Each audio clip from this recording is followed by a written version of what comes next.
Kalau boleh jujur sih source yang bagus ya. Ya betul. Karena semakin bagus source mempermudah pekerjaan sound engineer. Itu doang sih. Gitu. Ininya. Ya gitu. semakin sedikit yang di mixing ya semakin bahagialah sound engineer-nya karena sedikit kerjaan. Bukan begitu Bapak-bapak? Ya.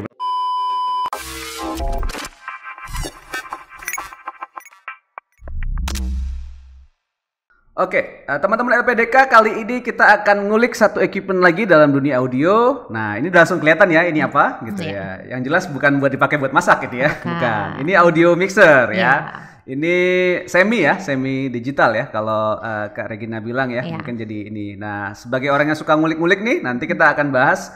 Ini dari dulu saya tuh memang paling suka ngeliat orang di balik mixer gitu. Kesannya keren aja gitu karena ya gitu kan banyak banget tombolnya gitu kan. Terus kadang-kadang dia muter-muter entah apa gitu. Pokoknya jadi keren aja gitu. Seolah-olah dia yang paling ngerti soal dunia audio lah gitu kira-kira. Gitu. Kalau cuma berdiri doang gimana? Nggak ngapa-ngapain dia berdiri doang di balik mixer gimana? Keren nggak tuh? Bisa jadi kan. Pokoknya kita taunya dia tukang sound aja lah gitu. Jadi harus seperti itu kan jadinya. Baiklah. Oke, Regina mungkin bisa berbagi dong kira-kira komponen-komponen dalam mixer itu apa aja dan kira-kira sebenarnya kalau secara prinsip kan berarti kan mixer ini kan pas waktu dari mikrofon diubah jadi listrik energi listriknya sebelum dikembalikan menjadi suara lewat speaker kan biasanya lewat mixer dulu ya gitu. Jadi melakukan beberapa penyesuaian gitu dan melakukan beberapa ini ya tergantung sesuatu yang dibutuhkan oleh pendengar kira-kira gitulah ya. Nah, biasanya seperti itu. Nah, berarti kalau mixer itu komponennya apa aja kira-kira yang paling umum? Di mixer tuh ada input yang pasti tuh ada input ada output ya. Nah, kalau input tuh kayak gini ini input channel. Terus ada. Dan ini inputnya macam-macam ya tergantung kabel ininya ya berarti. Iya, kalau jenis kabel ada XLR, ada TS, ada TRS, ada RCA. Di sini ada semua sih fiturnya. Jadi semua bisa masuk ke mixer ini harusnya ya. Bisa, yang 4 tadi itu. Gitu. Jadi terus input tuh ada yang channel, ada aux. Di sini ada aux return, ada input dari aux, ada ini track input. Ini tuh track input. Oke. Lalu ada mana lagi ya? Kalau di sini input itu kali ya. Iya, ada inputnya. Jadi itu membedanya apa? Bisa yang dari channel sama aux? Tiap mixer kan beda-beda fiturnya. Kebetulan mixer yang ini itu hanya ada itu inputnya ya, seperti itu. Yang lain mungkin ada lagi tambahan-tambahan input yang lain gitu. Nah, perbedaannya apa tadi Mas mau nanyain apa? Yang channel sama aux misalnya itu bedanya apa? Kalau channel tuh lebih ke ini nanya inputnya atau outputnya?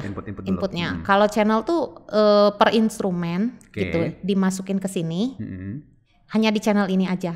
Gitu. Kalau aux itu dia untuk ngeluarin monitor nantinya. Kalau saya biasa pakai mixer itu aux tuh dipakai untuk monitor sistem. Jadi semua suara yang diolah di situ kita suara yang sudah di mixing di sini mau dikeluarin di speaker monitornya pemain gitar misalnya.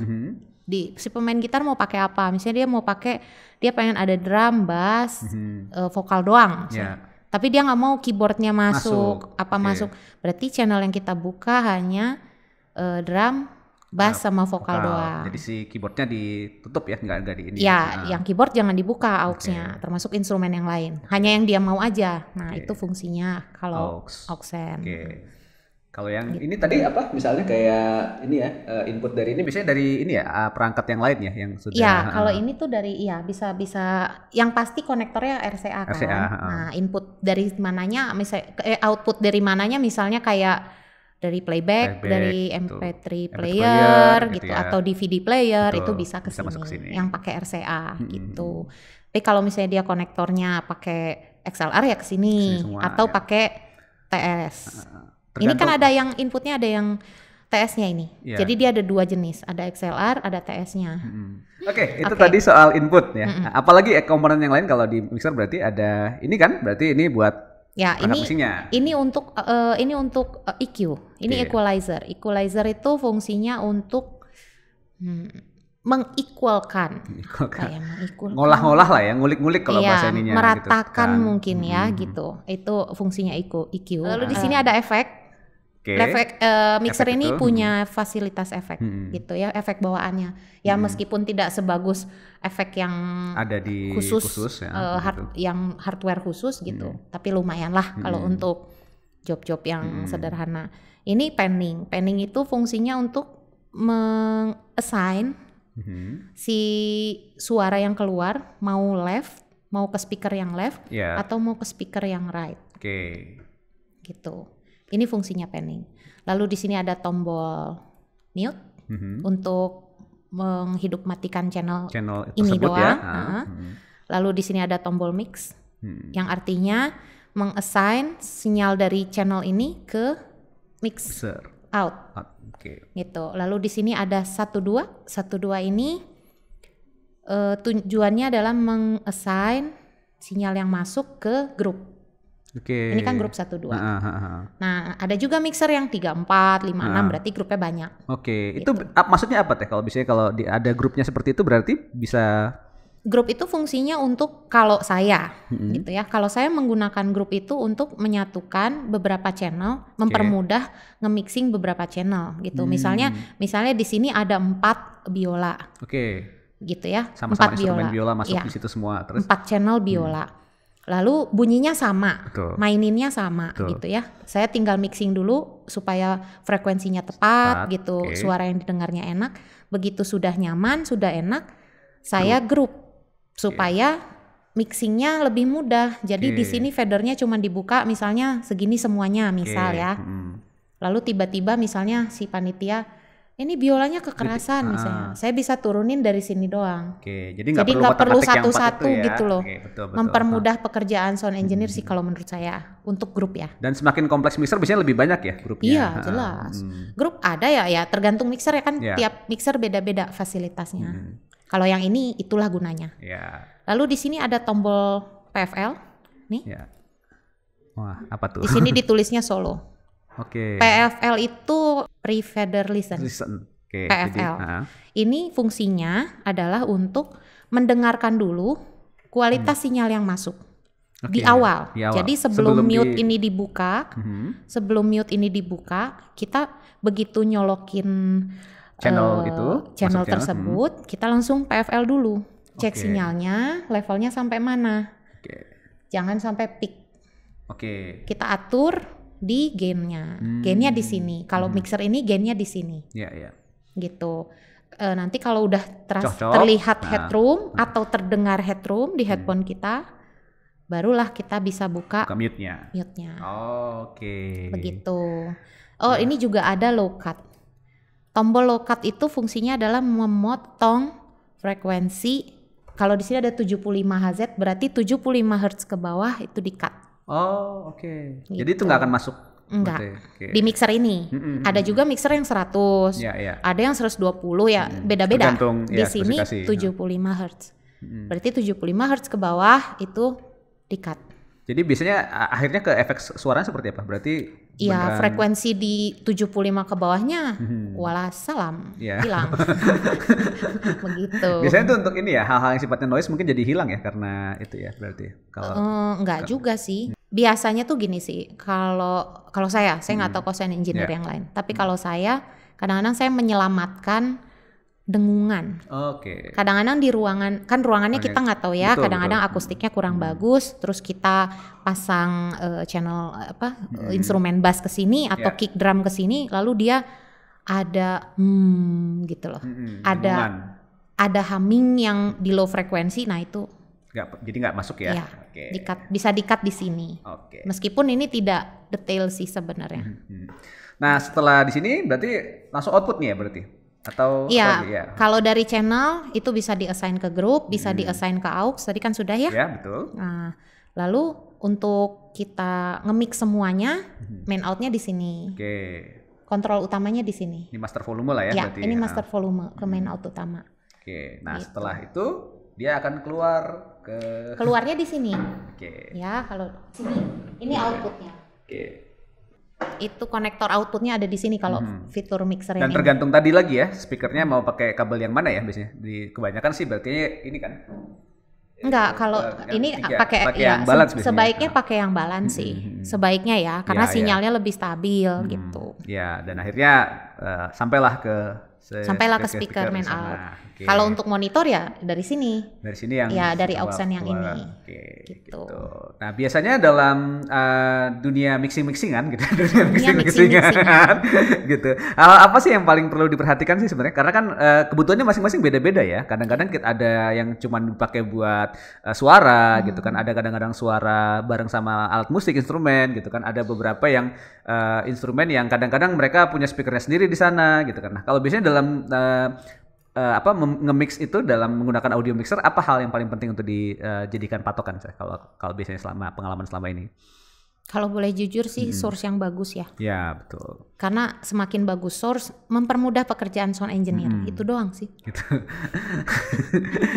Kayak yang paling penting ya. Betul, saya kan nanyanya paling penting. Betul. Tapi kan kadang-kadang komposisi masing-masing source nggak seimbang kan? Ada yang betul. Mungkin itu. Ya itu kita balance di sini. Itulah gunanya mixer. Maksudnya dia membalance antara setiap suara yang masuk gitu ya, supaya keluarnya jadi enak, jadi harmonis gitu. Jadi enak didengar. Dan kadang-kadang ada yang harus ditaruh. Kadang-kadang ini beberapa kan channelnya kadang-kadang ada yang di low, di ininya ya, ada yang ditaruh di itu. Oh ya, ini frekuensinya kan dibagi-bagi ya. Ini ada, kalau di sini di mixer ini ada high, ada mid. Midnya ada 2. Ada low. Ini mid 2 ini yang satu untuk gainnya mid, yang satu untuk frekuensinya mid. Gitu. Kalau mixer ini. Ada juga mixer yang auxnya ada potensionya ada 8, lebih detail lagi. Semakin kompleks ya kalau untuk kebutuhannya semakin besar gitu. Nah, ini biasanya kalau yang tipe ini kan boleh dibilang yang nambah channel seperti ini mungkin lebih ini ya, lebih kayaknya kecil ya, nggak terlalu besar, nggak terlalu kompleks gitu kan. Kebutuhannya biasanya untuk apa ya? Biasanya kalau yang kecil ini sebenarnya full band juga bisa pakai ini kalau mau gitu ya. Cuma memang ya band standar sih gitu. Maksudnya itu kayak cuman vokal 1, keyboardnya cuman colok 1 gitu. Bass terus sisanya drum gitu. Bisa sih. Bisa aja dipakai. Dipakai yang ini ya. Jadi itu, dan itu yang mixingnya juga memang nggak terlalu kompleks ya kalau untuk ininya. Ya, semakin sedikit yang di mixing ya semakin bahagialah sound engineer-nya karena sedikit kerjaan. Bukan begitu Bapak-bapak? Ya betul sih kalau untuk itu. Dan kadang-kadang kan kalau boleh dibilang sumber inputnya kan beda-beda ya. Kabelnya kadang-kadang beda-beda. Terutama kayak misalkan ada instrumen yang deket ya, maksudnya yang itu jadi pakai kabel yang mungkin bukan yang balance ya, kadang-kadang pakai unbalance gitu. Nah, mungkin itu, kita ngomongin jenis kabel mungkin ya. Ya, sedikit pas input ya. Oke, konektor mungkin ya. Kita ngomongin konektor. Di mixer tuh ada XLR, ada TS, ada TRS, ada RCA. Kalau yang ini. Ya XLR itu balance, TS itu unbalance, TRS itu balance, RCA setahu saya sih unbalance. Begitu. Nah, biasanya kalau instrumen gitar, bass, keyboard itu dia pakai yang unbalance. Yang pakai balance itu rata-rata vokal. Sinyal dari mikrofon itu balance. Begitu. Itu sebabnya mikrofon pakai yang XLR. Tapi instrumen biasanya pakai yang TS. Gitu. Mostly umumnya ya pakai yang TS. Nah, kalau dalam yang sekarang kan udah mulai banyak berkembang yang digital juga ya. Udah seperti itu, dan ini juga sebenarnya semi kan. Jadi ada keluar USB-nya. Sesuaian yang paling sering kan misalnya tadi, kalau kasusnya tadi kan ada beberapa yang source-nya ternyata nggak seimbang gitu kan. Jadi kita tambahkan di gain-nya di sini, di tempat yang lain gitu kan. Nah, permasalahan yang paling sering dialami apa sih biasanya kalau dalam keseharian? Biasanya kalau katakanlah kayak mini konser atau kayak biasanya dalam masalah teknis? Biasanya yang paling sering apa? Kalau masalah teknis macam-macam sih. Maksudnya tuh kalau di dunia live ya.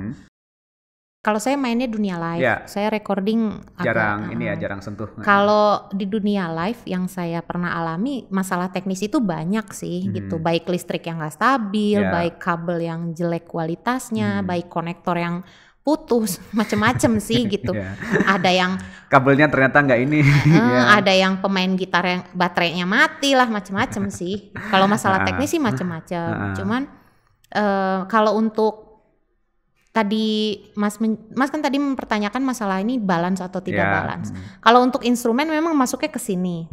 dia unbalance. Yeah. Kalau mau dibikin balance bisa pakai DI box. Okay. Gitu. Fungsinya DI box adalah menjadikan sinyal tersebut ya balance. Itu sama kayak untuk mikrofon. Gitu. Begitu. Jadi pas biasanya kalau lagi mixing terus lagi itu ada kendala, biasanya yang dilakukan selain berdoa apa tuh? Panik. Yang dilakukan panik. Itu kayaknya mostly perempuan ya. Enggak lah. Mostly loh. Saya tidak menyamaratakan sih, tapi mostly kalau perempuan tuh terlihat gitu paniknya. Ya, gitu. Itu sih. Karena kan biasanya kan nggak cuma kesalahan di ini kan di sound engineer jadi mixernya kan, bisa jadi di pemain instrumentalnya gitu ya. Di source-nya juga bisa ada masalah gitu. Seperti itu.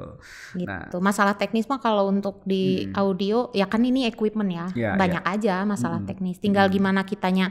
Sebenarnya kalau kita paham, nah itulah gunanya belajar di LPDK ya. Kalau kita paham teknisnya, kita pasti tahu trouble-nya ada di mana gitu. Kalau nggak paham kan jadi kayak kau cuman ngerti cara mixing sekedarnya gitu, nggak tahu fungsinya, nggak tahu routingnya. Nanti ketika trouble bingung, ini masalahnya ada di mana ya? Itu paniknya lebih 1000 kali lipat daripada kalau nggak ngerti gitu maksudnya. Bahkan ada beberapa kadang-kadang ini yang teman-teman yang biasanya belajarnya otodidak gitu kan kadang-kadang ada beberapa patokan-patokan yang mungkin sebenarnya kadang-kadang nggak perlu ya. Misalnya gitu. Kayak ada yang harus dibikin smiley, harus dibikin ini, dibikin itu. Nah itu biasanya memang kalau udah ngerti teorinya ya berarti untuk masuk ke sana. Karena kan gini, ini menurut pendapat saya. Suara yang keluar itu didengar sama manusia. Manusia kan seleranya beda-beda. Gitu. Kita nggak bisa dong misalnya Mas senangnya musik ces-cesan gitu. Saya senangnya ces-cesan tajam lah. Dominan high lah gitu. Sementara saya senangnya yang dugem yang ajib-ajib gitu kan. Suara bassnya langsung. Suara bassnya dominan. Nah, saya nggak bisa dong bilang mixingan Mas jelek gitu. Oh mixingan saya yang bagus, nggak bisa. Kenapa? Itu kan selera gitu kan. Siapa yang bisa ngejudge orang gitu. Saya nyalahin Mas makan tongkol nggak enak nggak bisa dong gitu kan, Mas suka gitu. Kayak gitulah. Makanya bahasanya harus disamakan. Jadi supaya sound engineer sama musisi tuh nggak, lu maksudnya apa sih? Gue nggak ngerti gitu. Biar nggak miskom. Gitu.